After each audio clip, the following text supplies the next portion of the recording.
Bonjour Wim et bienvenue à toutes et à tous pour ce nouveau podcast. La dernière fois, on posait un scénario assez clair. Un détroit d'Ormuz sous tension, des flux énergétiques sous pression et des marchés capables d'absorber le choc, mais avec davantage de volatilité. Et puis vendredi dernier, annonce de réouverture, potentiellement un élément déterminant, avant d'être fermé à nouveau quelques heures plus tard.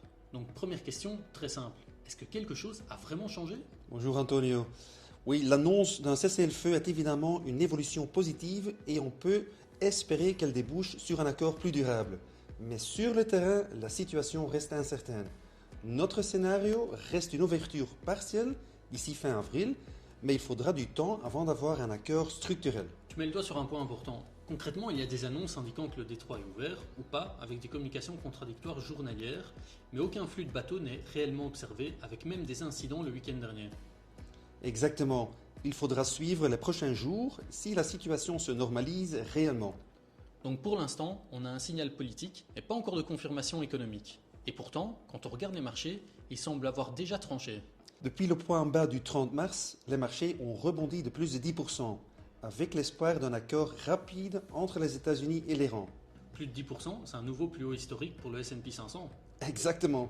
Donc on a une situation assez atypique. Quasiment aucun flux de bateaux confirmé dans le détroit d'Ormuz, mais un marché d'action au plus haut historique. Comment tu expliques ce décalage ? On peut revenir à une idée classique de Benjamin Graham, un investisseur des années 30. À court terme, le marché est une machine à voter, guidée par le sentiment des investisseurs. Mais à long terme, c'est une machine à peser, centrée sur les fondamentaux, notamment les bénéfices des entreprises. Donc ce que tu dis, c'est que ces dernières semaines, le marché a été principalement guidé par le sentiment des investisseurs et qu'il revient progressivement vers les fondamentaux ? Je ne serais pas aussi catégorique. Ce qui est certain, c'est que malgré tous ces événements et ces incertitudes géopolitiques, les prévisions des analystes sont revues à la hausse. Il semblerait donc que les résultats des entreprises reprennent de l'importance. Mais il est difficile d'anticiper combien de temps cela va durer. Où en sommes-nous du côté de l'inflation ? Parce qu'une hausse prolongée des prix du pétrole aura forcément un impact sur l'inflation plus tard dans l'année, non ?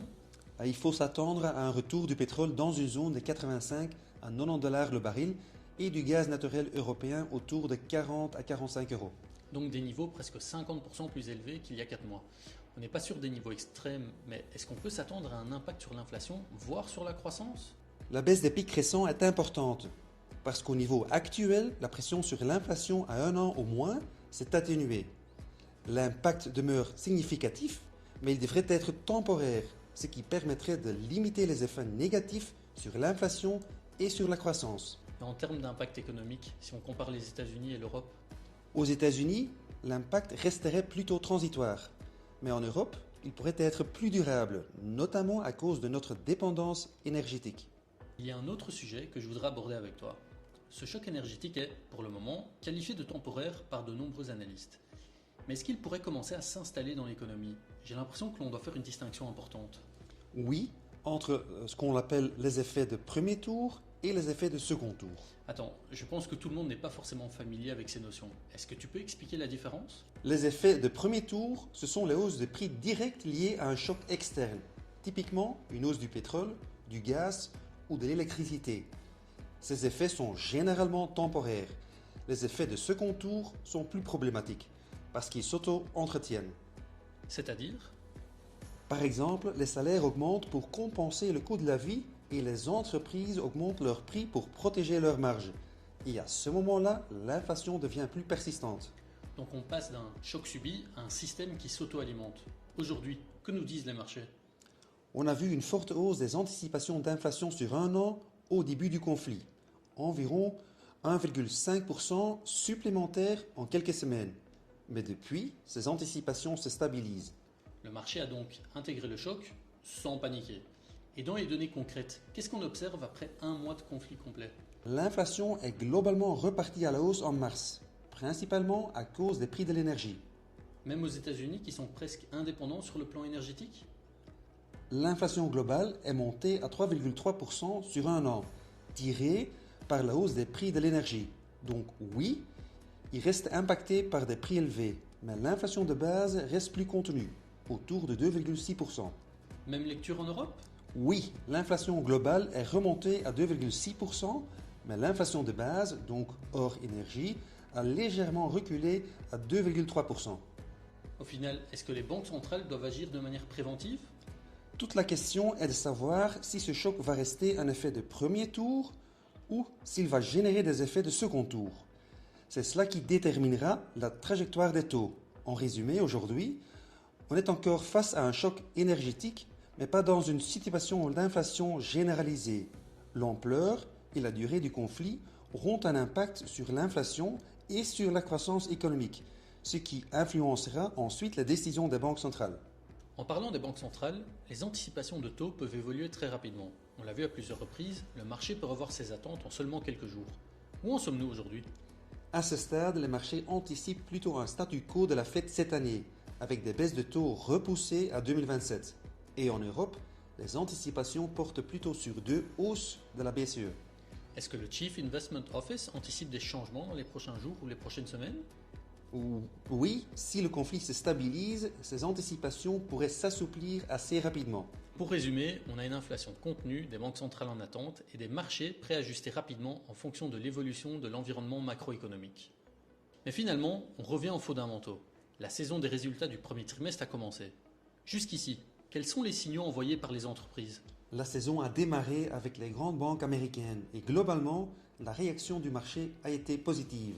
Cette semaine, on entre dans le vif du sujet avec le secteur technologique, avec une attention particulière sur les investissements en intelligence artificielle. C'est vrai que depuis le début de l'année, il y a cette distinction dans les marchés entre les gagnants de l'intelligence artificielle, notamment les entreprises dites Halo pour Heavy Assets et Low Obsolescence. Pour ceux qui nous écoutent, cela désigne des entreprises moins exposées à l'obsolescence technologique, en particulier dans les infrastructures et les industries. A l'inverse, certaines sociétés sont sous pression, notamment dans le secteur des logiciels, avec des corrections des cours liées à une réévaluation de leur valorisation.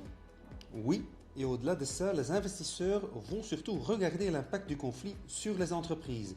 Pas seulement leurs résultats, mais aussi leurs perspectives pour les prochains mois. Pour l'instant, les attentes restent élevées. Oui, le consensus anticipe une croissance des bénéfices de plus de 15% au premier trimestre, ce qui est spectaculaire. On part pourtant d'une base déjà solide.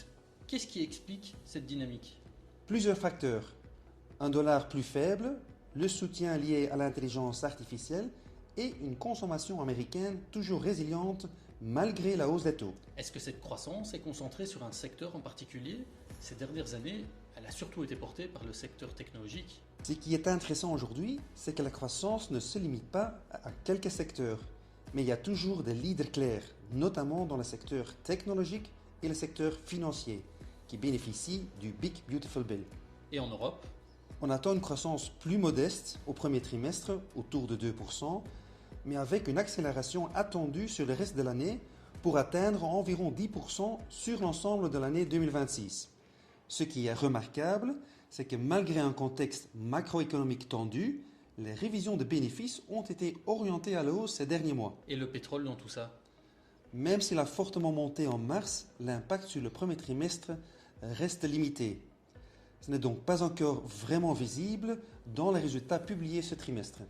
À nouveau, la durée du conflit reste déterminante. Plus il dure, plus le risque de révision à la baisse augmente. Exactement, on reste prudemment optimiste. La croissance des bénéfices reste solide, mais à condition que la situation se stabilise. Et dans ce scénario, avec une réouverture progressive du détroit d'Ormuz, quelles seraient les implications pour les marchés? On resterait dans un scénario de ralentissement de la croissance, mais sans récession, notamment aux États-Unis. En revanche, si la situation se dégrade, les banques centrales pourraient retarder la baisse de taux et la BCE pourrait même envisager de nouvelles hausses. Merci Wim pour cet échange. Je vais clôturer cet épisode en te demandant quelque chose de plus personnel. Quelle est la chose que tu attends le plus pour les prochaines semaines? Alors je dirais que mon voyage à Yellowstone est très haut dans ma liste. Yellowstone? J'adore. Imprévisible, fascinant, sûrement une expérience unique et finalement pas si loin du contexte macroéconomique actuel. On va clôturer cet épisode ici. Pour info, si vous voulez suivre Wim, il partage chaque semaine des insights faciles à digérer du Chief Investment Office sur son LinkedIn. Merci à tous de nous écouter, on apprécie énormément votre engagement et à la prochaine!